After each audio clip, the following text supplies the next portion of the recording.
What's up, guys? Welcome back to Storytime with Uncle Red at Malicious Compliance. My name's John, and we're going to read some stories today. I just finished doing a Tales from Tech Support story for the other channel, and realized that Dimey was sitting here in the background, and I didn't even know he was in the room. Cats haven't been visiting much lately, but I figured since Dimey's here, doesn't look like he's going anywhere, let's put him on camera. Alright, let's get to it.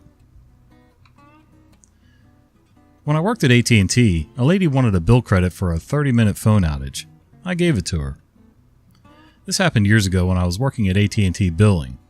I had a woman call in just pissed because when she went into the deep mountains, she lost cell phone signal for 30 minutes. She yelled and screamed at me that why is she paying for service if she isn't getting it? She demanded I refund her for her inconvenience. Absolutely, ma'am. I can see why this would be frustrating. Stand by a moment and I'll adjust your bill. I placed her on hold and calculated exactly how much inconvenience she had. As I recall, her monthly bill was about $70.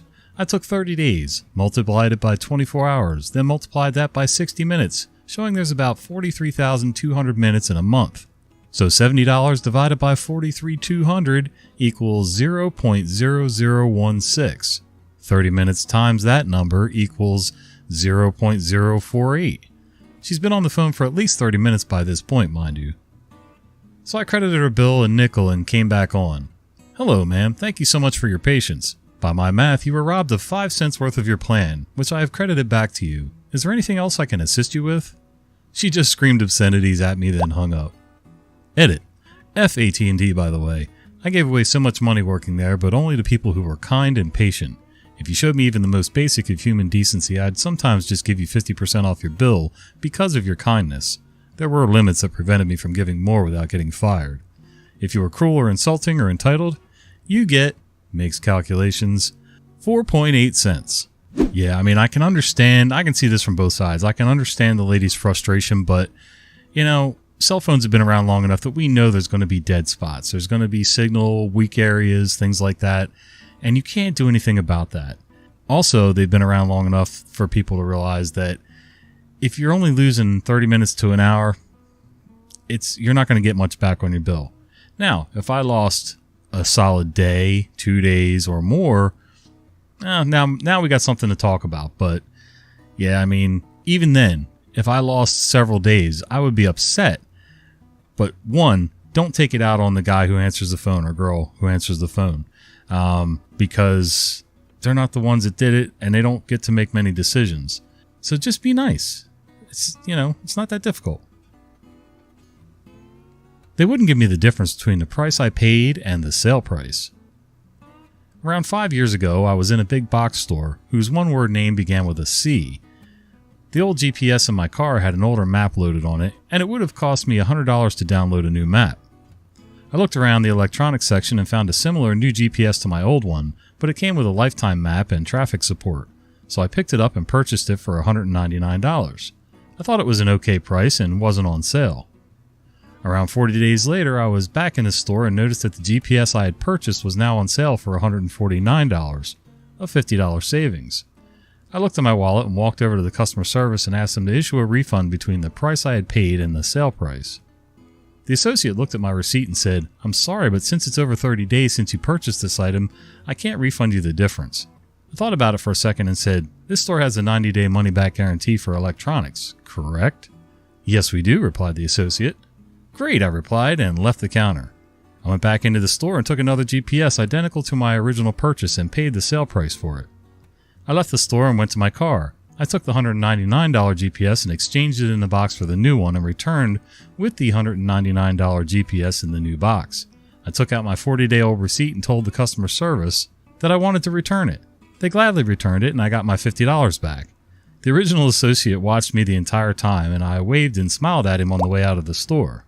Update. Thanks for reading this post and voting for it. My original old GPS is in a drawer and it wasn't the one I returned. The $199 GPS was returned when I bought the identical model on sale for $149. I guess any poster here has to deal with the trolls here, but I left this message as a public service announcement if you're ever in the same situation as I was, where the C Warehouse store has an item you purchased over a month ago and you would like to take advantage of the lower price on the item on sale. As far as I know, the C-store still has a year-long money-back guarantee on non-electronic items purchased, so keep those receipts in case they go on sale. Yeah, I get it. I mean, who doesn't like to save money? But at the same time, I don't know if I would have pushed that hard for it. They do have policies, and, you didn't do anything illegal. You played by their rules. You returned the other one and then bought the one on the sale price. That's fine, but I don't know. I just wouldn't have bothered with it. But now, if it was around a month, maybe 5 weeks from when I purchased it, now I might be a little more willing to push, but I don't know. What do you guys think? What would you have done? Oh, where'd the cat go? There he is. Stupid phone wants to keep falling asleep and then it turns the camera off. We'll see how it goes. No soda until after 1 p.m. Not sure if this is malicious compliance or not, but I'll tell my story anyway because I was so proud of myself at the time and just discovered this sub. Many moons ago when I was in high school, our vending machines for soda didn't turn on until 1 p.m. and only accepted coins. One day I wanted a soda. It was already after 1 p.m. so no problem there, yet I only had a $1 bill. So I asked the lunch lady for change, but she told me no, they don't give out change for the soda machines.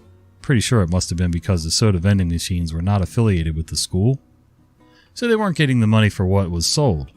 I don't know, she was power tripping hard. Okay, cool, I was annoyed, but as I turned to go back to my table, I saw the healthy food and drink vending machines that were right next to the lunch line. The lunch lady watched me as I put my $1 bill in and then hit the coin return, got my change, and as I walked to the soda machine, the lunch lady yelled at me to never do that again. 15 years later, and it's still a high point for me. Why would the lunch lady care? If she wouldn't give out change for the soda machine, why would she care if you got your change from the healthy food machine? Unless that was from that food service? I don't know. Usually they don't deal with vending machines. Usually that's US Foods and Cisco, but that does lunches in schools, but whatever. Yeah, hey, for a high school kid, that's a pretty cool little malicious compliance. Mandatory ethics training. I used to work for a Midwest state university. We were required to complete an annual ethics training course, all computer-based. There was a test at the end, but no minimum passing score required. So after doing this test for like 3 years in a row, I finally realized it was the exact same material every year. Same test, everything. At the end of the test, you were required to click agree on a statement that basically said you had completed the course. Then it generated a certificate. On year 4, I decided I wanted to see how quick I could click through this course and test. We were given 90 minutes to do it. I took about 3 minutes, lol. So at the end, when I tried to click on the agree statement, it wouldn't let me because I took the course too fast. HR called my boss's boss, who called my boss, who called me. He tried to chew my ass about it until I pointed out that the requirement had been fulfilled. There was no minimum time required, not even a required minimum score on the test. They all finally relented and told HR that I was right. Fast forward to the next year, the course had built-in timers and the test has been changed. Oh well, it was fun while it lasted. Lol. Yeah, school boards with their mandatory tests and trainings and seminars and things like that, I understand. I kind of get it. At the same time, we're adults. If adults don't know how to act around each other, then don't hire them. Or if they get out of line, fire them. All these trainings don't help. I've seen racists go through sensitivity training about minorities. I've seen guys go through training for equality for women and everything else, and they're still chauvinistic when they're done. They don't change because they took your little course. People aren't going to change because of that. People only change if they want to change and they initiate it. You're not going to force compliance, really. Well, maybe compliance, but definitely not a mindset or an attitude. So, I don't know. I think it's a waste of resources, honestly, but what do I know? That's why I read stories on YouTube. Won't share? Fine. We'll respect your wishes. Well, this just happened. We have a regular hangout day at either one of the houses. We've been doing this for a couple years since the pandemic. It was at a local Denny's or IHOP previously. Since we're all old folks and lazy, like really old, between 30 and 50, wow, I feel attacked. We've been ordering delivery from a rotation of places. It's not cheap, but this is a once a month or so thing, so it actually works out cheaper than going out to a restaurant. We split up the food and costs and it works out nicely, even with delivery surcharges. We also split up the cost of a movie purchase / rental, a few bucks for the host, etc., And I do mean we're lazy in that none of us can be bothered to tally up individual costs and tips and do highly complex math involving decimals and numbers over 10 on our leisure time. At the last gathering, we'd ordered food. The new guy, coworker of the host, complained that it was too expensive and he didn't think it was fair as he doesn't eat a lot. He ordered a small wing plate of 6 wings and paid exactly for that plus the tax. No tip. No split of the surcharges. When the food arrived, you guessed it, he ate some of everything. Took a share of the leftovers too. So this past weekend we were ready. When it came time to order, we insisted that he order separately from us. It's only fair, we have to respect his wishes. Yeah man, we're thinking of you. You're right man, it's not fair to you. Our portion came to $160. Sounds like a lot, but it was a ton of food split among 4 of us. His bill? $30. This is for 6 chicken wings and some sauce. Not sure how long he'll continue. It was a bit cruel, but we're a-holes. All of us. I love it. We're all a-holes, all of us. 30 to 50 being old. Not sure how I feel about that one. I'm 52, and, yeah, I don't feel that old. I'm still trying to figure out what I want to be when I grow up. And yeah, I've been out with some groups before where there's a few tightwads. You know, we'll go in and order, you know, let's just say you're at a pizza place. You order like 3 or 4 large pizzas, a bunch of pitchers of beer, and, you know, everybody just kind of chips in, you know. If there's 10 of us, I'm just using round numbers because I'm old and lazy. If there's 10 of us and the bill comes to $100, we each throw in $10+ because of the tip. You know, 10 to cover the bill and then more. Usually $15. Some of us even throw in 20 and whoever, you know, and then either the server gets a really good tip or whatever. It all balances out after a while, but there's always a few tightwads that want to count pennies and sit there with their little smartphone calculator figuring everything out, and it's like, dude, what are you doing? Ugh. You want to extend our shift to 3 a.m.? Okay, go get everyone to sign for it. So a little bit of context first. I work in a factory that frequently pushes 10 to 12 hour shifts every day, Monday through Saturday, 2 p.m. to 2 a.m. So my PL, production lead, waltzes up to me and shows me the overtime sheet we signed Monday for 2 to 2. Well, he decided to strike out the 2 a.m. end time and write 3 a.m. over it. He says, I'm sorry, but we're going to have to extend the shift to 3, and I just wanted to let you know. I tell him he's not allowed to just change the end time and that he has to pass around a new sheet with the new time as it's not what we signed for when he passed that one around. This MFer had the audacity to tell me not to question his authority and that we're working till 3 a.m. whether we wanted to or not. So I just said okay and he walked away. As soon as he does, I called the company's union and asked them if that was okay for him to force that overtime, and sure enough, it's a no. Nope. So as I'm writing this, he's walking across the entire factory floor getting signatures for that from every person in our area. 150 plus individuals. F you, Scott, you bald bee. Yeah, F you, Scott.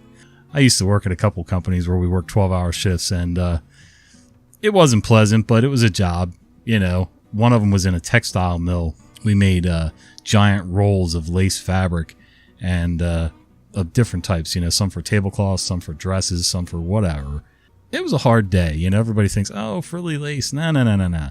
These are big, gigantic, antique, Japanese knitting machines to make this lace. And the spools of thread can weigh up to like 600 or 700 pounds for the main spools. And yeah, I was the guy that went around machine to machine threading new spools into machines when they ran low. Anyway, but if my supervisor had come to me and tried that BS, we didn't have a union at the time either, by the way.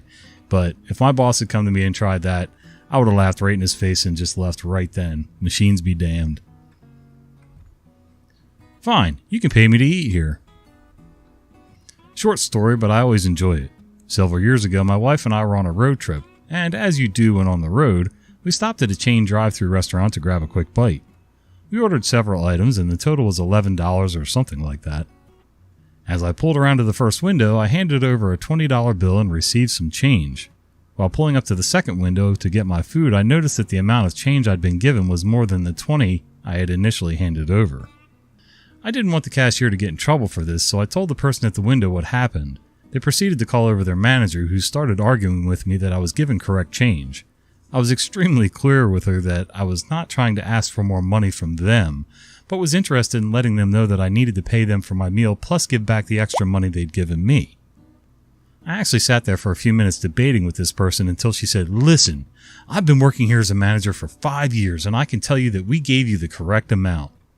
Okay, if you insist. I hope that poor cashier didn't catch too much heat when the drawer came up short, but I got paid to eat my dinner that night. Funny thing, that exact situation happened to me years ago. I went through, I guess it was McDonald's because that's my go-to usually, like you couldn't tell. Yeah, I got up to the drive-thru to pay, and this was before they had split windows. So basically, you hit the drive-thru, you ordered, you go to the last window, you pay, you wait for your food, or they ask you to step aside, which I hate. But anyway, same thing. I handed them like a 10 for whatever I ordered and got back a 10, a 5, and some coin change. And I have no idea, like there wasn't even a rational reason. Like there was no way you could even mistake one for the other. It was totally odd. So, yeah, I said to the girl directly, the lady that handed me the change, I said, you gave me too much money. And she acted like I was asking for money. I said, no. Not only didn't you charge me for my food, you gave me money back on top of that. And she just couldn't get it. And I said, look, this $10 bill is the one I handed you. You handed me this plus this plus this back. And she still just wasn't calculating. And by then I had had my food. It was handed to me and in my truck. And I'm sitting there trying to like figure out what to do. I asked for a manager. The manager comes over and says the same stuff. And I said, are you serious? I'm trying to be honest here, give you money back because I want to pay for my food. Like, I'm not trying to be a thief here, even if it's inadvertent. And they just wouldn't hear any of it. So I said, okie dokie. And I drove off, and that paid for my lunch the next day and part of the day after that. So, yeah. The ability to actually actively listen to somebody when they speak to you is just a lost art. I'm positive of that. A customer was upset I didn't give her the right amount of fish. She was right. I used to work at a mom and pop store that sold clothes, farm supplies, animals, and sporting goods. Anyway, since we sold sporting goods, we also sold bait fish. Fishermen would frequently stop by our store to buy them to fish with, and they were sold by the dozen. Usually, when I scooped bait, I would give a few extra fish to my customers. I had one Russian lady come in to purchase bait fish. So just as I normally did, I scooped a net full of fish and started dumping them in the bag, counting them individually, and added a few extra to the bag. The lady watched me do this, but insisted that I didn't give her the correct amount. I assured her that I not only gave her the dozen she paid for, but I gave her a few extra. I literally just counted and had done this long enough that I was really good at eyeing when it was over a dozen. This lady just kept insisting that I didn't give her enough. So I said, okay, let's count together just to be sure. So I dump all the fish from the bag back into the net, and we started counting together very slowly. 1, 2, 3, 4, etc. We get to 12, and it's very clear there are several extra fish still in the net. I look up at her, and I was like, oh, you were right. I didn't give you the right amount. I then proceeded to dump the remaining fish back into the tank right in front of her and gave her exactly the amount she paid for. Update. She ended up just looking bewildered when I handed the fish back to her and left. Really nothing more she could have done at that point, but I did start applying this philosophy to the customers who bought crickets. Yeah, I actually witnessed that once, and I read a story about this early on in one of my other channels. People will come into a pet store to get crickets for their critters, whatever critters, I don't know, some kind of lizards, but anyway, not my thing. But I noticed that the guy's not going to stand there with a pair of tweezers and count out crickets. Usually they just dump an eyeball, and they know when they look at the bag if it's over a dozen, 2 dozen, whatever. Yeah, this lady just insisted on arguing, so the guy dumped the bag, and he did. He grabbed a long pair of plastic tweezers, and he counted one cricket at a time, being careful not to squish the cricket because most of these need to be eaten alive. And counted them one after the other, and she got the exact number, and I could even tell because I was waiting for something from a fish tank, but even I could tell that the bag had less in it, and yeah, that's what you paid for. So see ya. Well, guys, I hope you enjoyed these stories, and if you did, would you please do me a favor? Oh, twitched. Would you give this video a like, subscribe to the channel, and click that little bell icon so you don't miss the fat guy with a cat cam now telling your stories. See ya.